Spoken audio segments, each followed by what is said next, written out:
함께 주기도문 하겠습니다. 하늘에 계신 우리 아버지, 아버지의 이름을 거룩하게 하시며 아버지의 나라가 오게 하시며 아버지의 뜻이 하늘에서와 같이 땅에서도 이루어지게 하소서.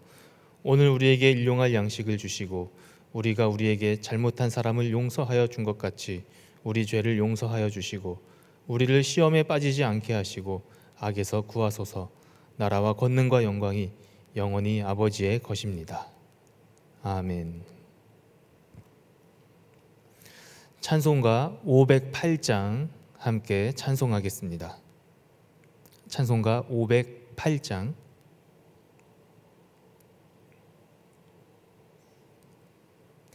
우리가 지금은 나그네 되어도 화려한 천국에 머자 나가리니 이 세상 있을 때 주 예수 위하여 끝까지 힘써 일하세. 주 내게 부탁하시니 천사도 흠모하겠네. 화목케 하라신 그 주의 말씀을 온 세상 널리 전하세.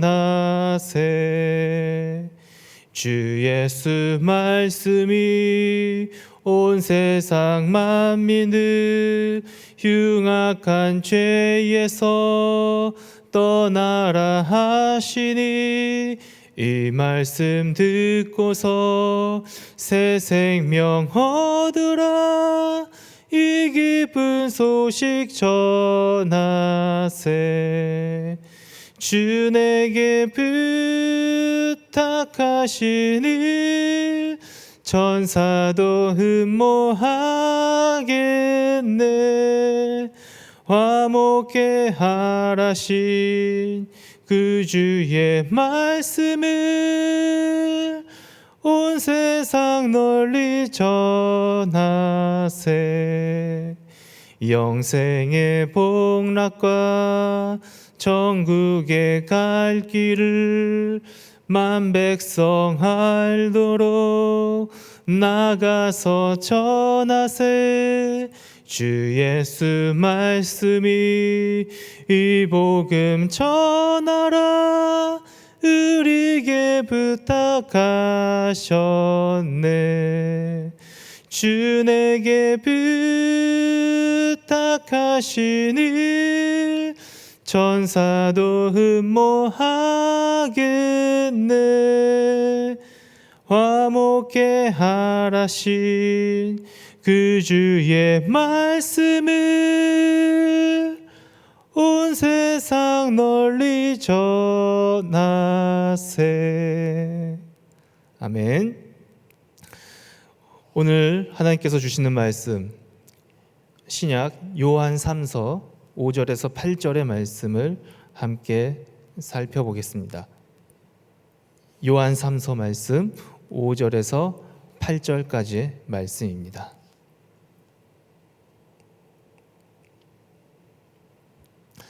이제 말씀을 제가 봉독하겠습니다. 사랑하는 자여, 내가 무엇이든지 형제 곧 나그네 된 자들에게 행하는 것은 신실한 일이니 그들이 교회 앞에서 너의 사랑을 증언하였느니라. 내가 하나님께 합당하게 그들을 전송하면 좋으리로다. 이는 그들이 주의 이름을 위하여 나가서 이방인에게 아무것도 받지 아니함이라. 그러므로 우리가 이 같은 자들을 영접하는 것이 마땅하니 이는 우리로 진리를 위하여 함께 일하는 자가 되게 하려 함이라. 아멘. 반갑습니다. 이렇게 한 주를 다시 시작하게 되었습니다. 이제 코로나 상황으로 인해서 다시 주일 예배를 온라인으로 드리고 나서 맞는 첫 월요일을 맞게 되었습니다. 주일 예배를 드리고 월요일을 활기차게 시작을 하였었는데 다시 온라인 예배로 저희가 전환을 하게 되었고, 사실 이제 이 상황이 어느 정도 익숙해지고 있는 것도 사실입니다. 하지만 몸에 익히는 것은 좋으나 이것이 너무 익숙한 습관이 되지 않았으면 좋겠습니다.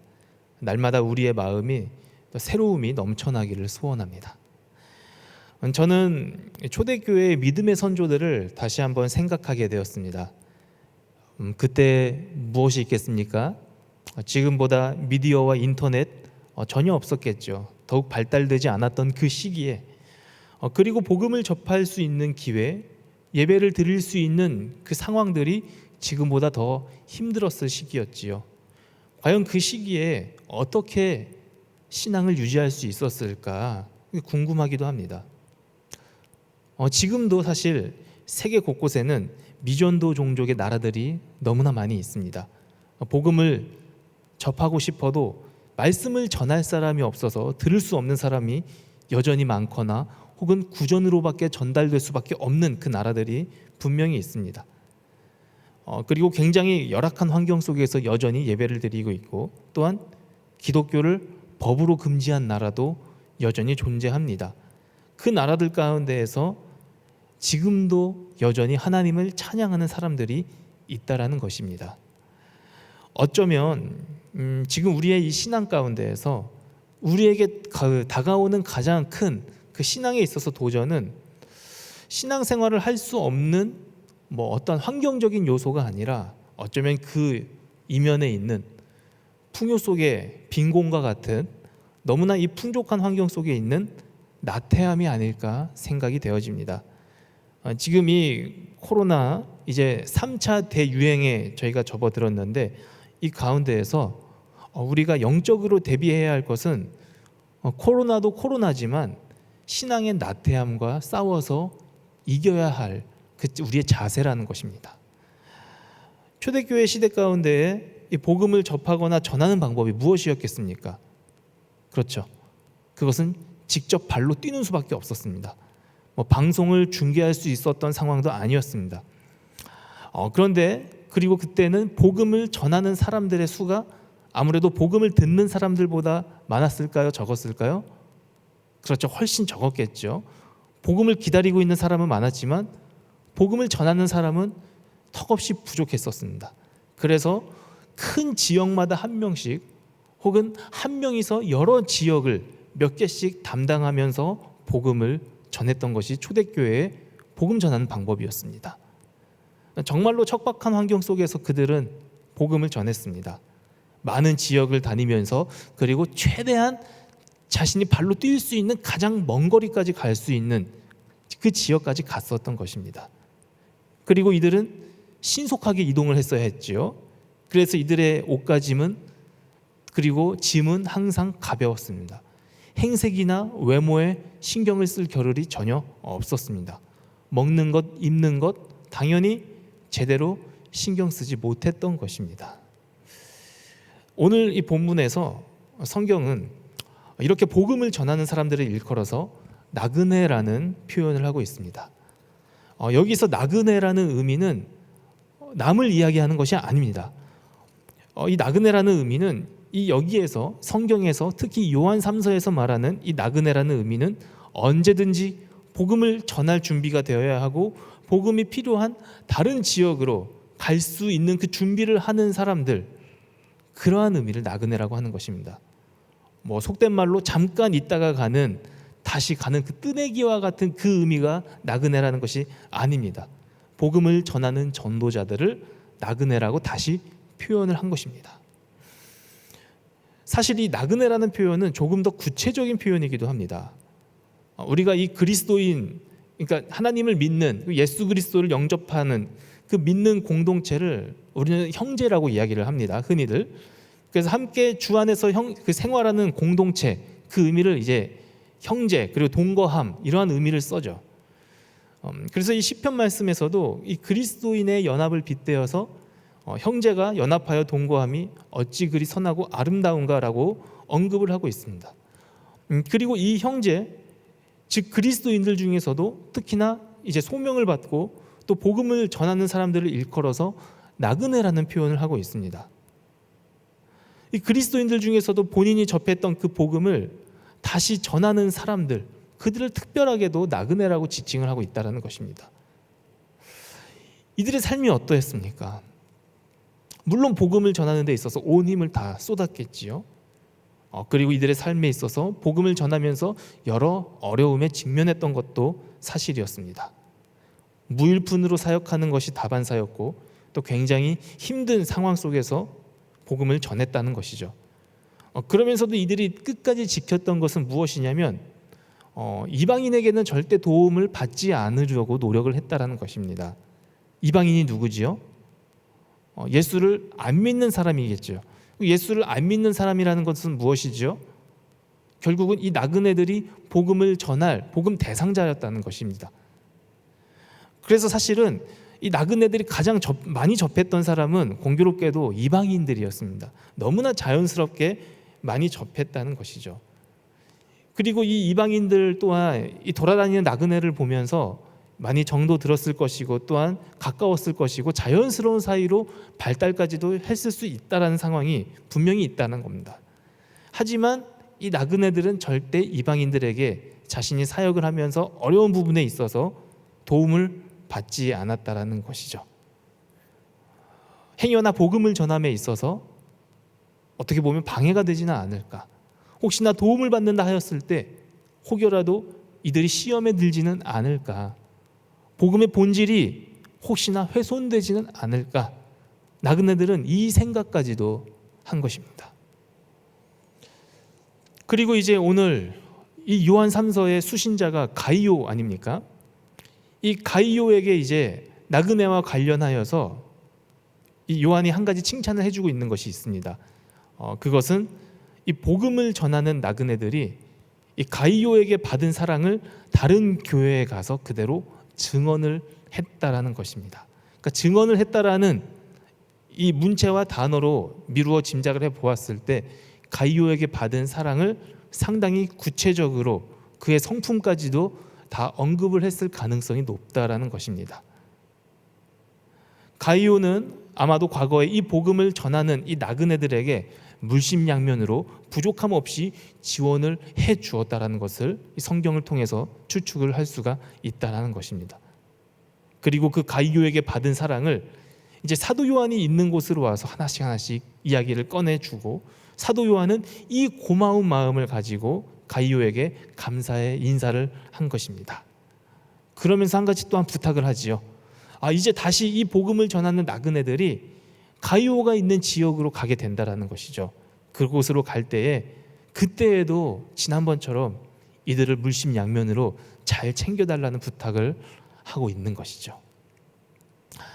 그러면서도 나그네를 영접하고 극진히 대하는 것이야말로 그리스도인으로서 마땅히 해야 할 일이고, 이것이야말로 그리스도인으로서 구별됨을 나타내는 것을 이야기하고 있다라는 것이죠. 당시에는 이 요한문서가 쓰여질 당시에 적그리스도 혹은 거짓 영, 이러한 사단의 또한 이단의 사상들이 참으로 많이 들어있었던 상황이었습니다. 그래서 진정한 진리 그리고 그에 맞는 행동이 무엇인지 사람들이 혼돈되었던 시기였기도 했죠. 그래서 사도 요한은 오늘 최소한 이 요한 3서에서 말하는 이 이야기에서 그렇다면 진리의 영을 분별하는 그 방법이 과연 무엇인가 라고 물었을 때에 사도 요한은 그것은 다름 아닌 나그네를 섬기라, 그들을 사랑하라, 그들을 대접하고 영접하라, 그것이 진리를 행하는 방법이다 라고 이야기하고 있다라는 것이죠. 복음을 전하는 자들을 대접하고 섬기는 일이야말로 진정한 진리의 행동이고, 그 자체로서 이미 복음을 전하는 나그네들과 함께 복음을 전하는 것과 마찬가지의 일을 하는 것이라고 사도 요한은 이야기하고 있습니다. 이 나그네에 대한 섬김은 사실 성경 곳곳에 많이 나오고 있지요. 한 가지 예만 들어도 로마서 말씀을 보면 이제 나그네를 손님으로 표현을 하고 손님 대접하기에 힘쓰라고 권면을 하고 있습니다. 이것은 이 나그네가 설령 이 복음 전하는 자가 아니다 하더라도, 그야말로 손님이라 하더라도 누군가 우리 공동체에 올 때에는 그 잠시 오는 사람이라 할지라도 그들을 항상 환영하고 반갑게 맞이하라는 권면이 있다는 것이죠. 그리고 이제 오늘 이 요한 문서에서는 이들은 심지어 이 복음을 전하는 자들이라는 것이죠. 여기서 말하는 나그네는 손님이 아니라 복음을 전하는 너무나 소중한 사람들인데 그렇다면 이들에 대한 섬김이야말로 그야말로 진리 안에서 함께 일하는 것 아니겠느냐? 바로 사도 요한은 이것을 이야기하고 있다는 것입니다. 우리 부천동강교회 성도 여러분, 이 나그네라는 개념은 사실 우리 모두에게 해당되지요. 과거 초대교회에만 있는 것이 아니라 우리 모두가 사실은 이 나그네와 같은 삶을 살아가고 있습니다. 우리 모두는 다 복음을 전하는 사람들입니다. 그리고 복음을 전하는 사람들이면서도 복음을 전하는 자들을 섬길 의무가 있는 사람입니다. 이 초대교회에 이 요한 문서가 쓰여질 당시에 이 요한은 이 복음을 전하는 자들뿐만 아니라 그에 못지않게 그들을 섬기는 역할 또한 너무나 중요하다라고 조금 전에 언급하지 않았습니까? 심지어 그들과 동일한 일을 하는 것이라고 말입니다. 우리 모두가 서로가 서로를 격려하며 반겨주고 또한 환영하는 공동체가 되어야 된다는 겁니다. 우리 부천 동강교회가 이 나그네들을 기꺼이 받아줄 수 있는 넓은 교회가 되기를 원합니다. 그리고 이 나그네의 범위는 비단 복음을 전하는 이 자들뿐만 아니라 이곳에 방문한 모든 어쩌면 잠시 왔다 가는 손님이라 할지라도 넓은 마음으로 똑같이 대해주기를 소원합니다. 그것은 우리 같은 그리스도인들뿐만 아니라 믿지 않는 사람들이 언제든 올 수 있는 그런 문턱이 낮은 그러한 공동체를 뜻하는 것이기도 합니다. 이 나그네를 섬기는 것은 다름 아닌 복음을 전하는 것이라고 사도 요한은 이야기하지요. 오늘 성경은 이야기하고 있습니다.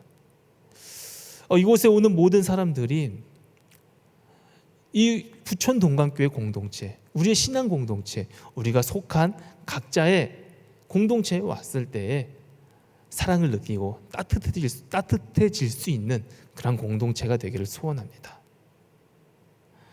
오늘 요한 3서에 나오는 이 가이오, 이 사도 요한은 이 가이오를 일컬어 사랑하는 자라고 표현을 합니다. 정말로 사랑한다고 합니다. 참으로 사랑한다, 이렇게 이야기를 합니다. 이 사랑이라는 것은 서로 통하기 때문에 사도 요한은 가이오에게 진정한 사랑을 느끼고 또한 그를 진정으로 사랑했다라는 것입니다. 그리고 이 사랑은 결국 퍼져나가기 마련입니다. 이 사랑이라는 것은 결국 숨길래야 숨길 수가 없는 사실입니다. 이것은 마치 진리가 그 자체로 진리인 것처럼, 진리도 역시 마찬가지로 숨길래야 숨길 수 없는 사실인 것처럼, 사랑도 마찬가지로 그 사랑하는 마음을 숨길래야 숨길 수가 없다라는 것이죠. 그래서 사도 요한이 강조한 것은 진리 가운데에 복음을 전하는 것과 똑같이 행동하는 것이 바로 그들을 섬기고 그들을 사랑하고 대접한다라는 것이 바로 이런 의미라는 것이죠. 사랑이 감출 수 없는 것처럼 이들이 복음을 전하는 그 진리도 역시 감출 수가 없다라는 것이죠.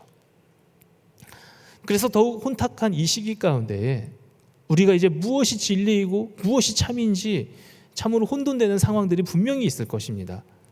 그렇다면 최소한 우리에게 있어서 가장 안전하고 보장된 진리를 표현하는 방법, 그것을 분별하는 방법, 그것은 다름 아닌 사랑하는 것입니다.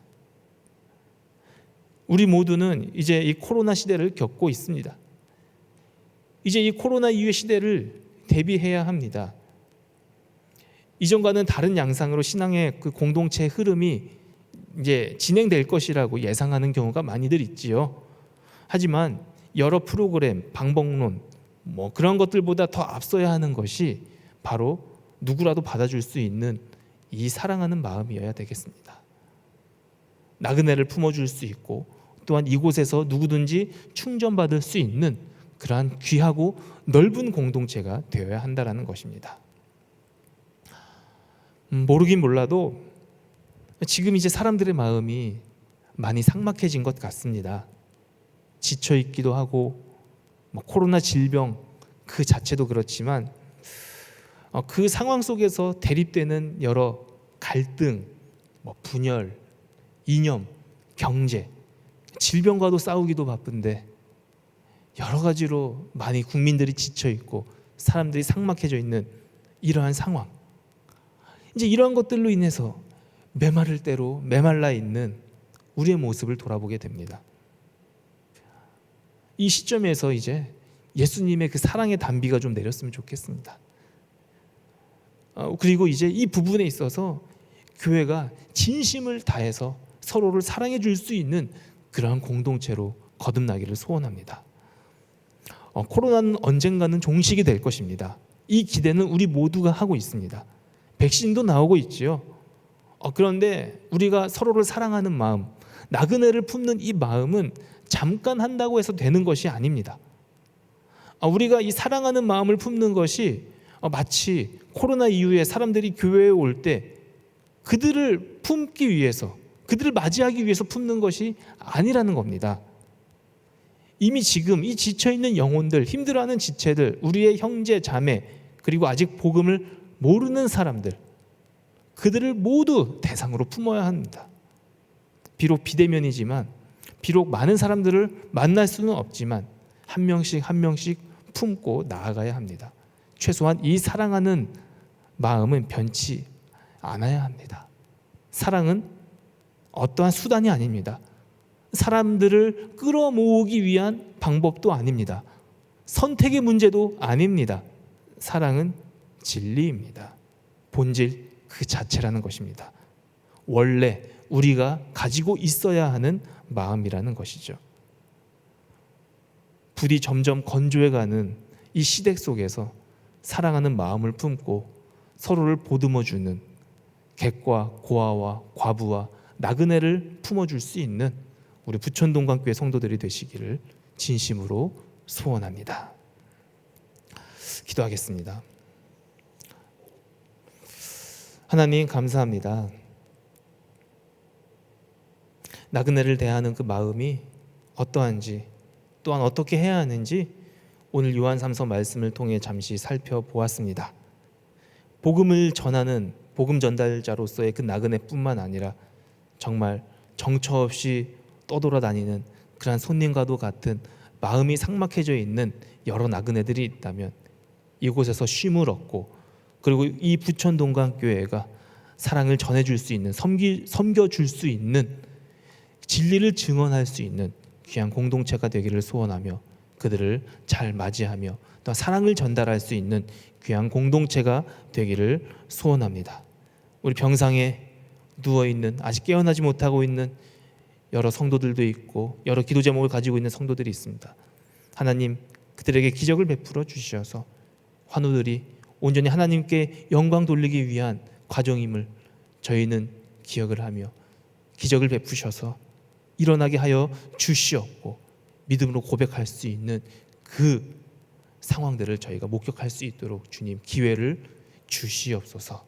이제 오늘 하루를 살아가는 우리 모두에게 주의 은혜가 가득 넘치기를 소원하며 예수님 이름으로 기도합니다. 아멘.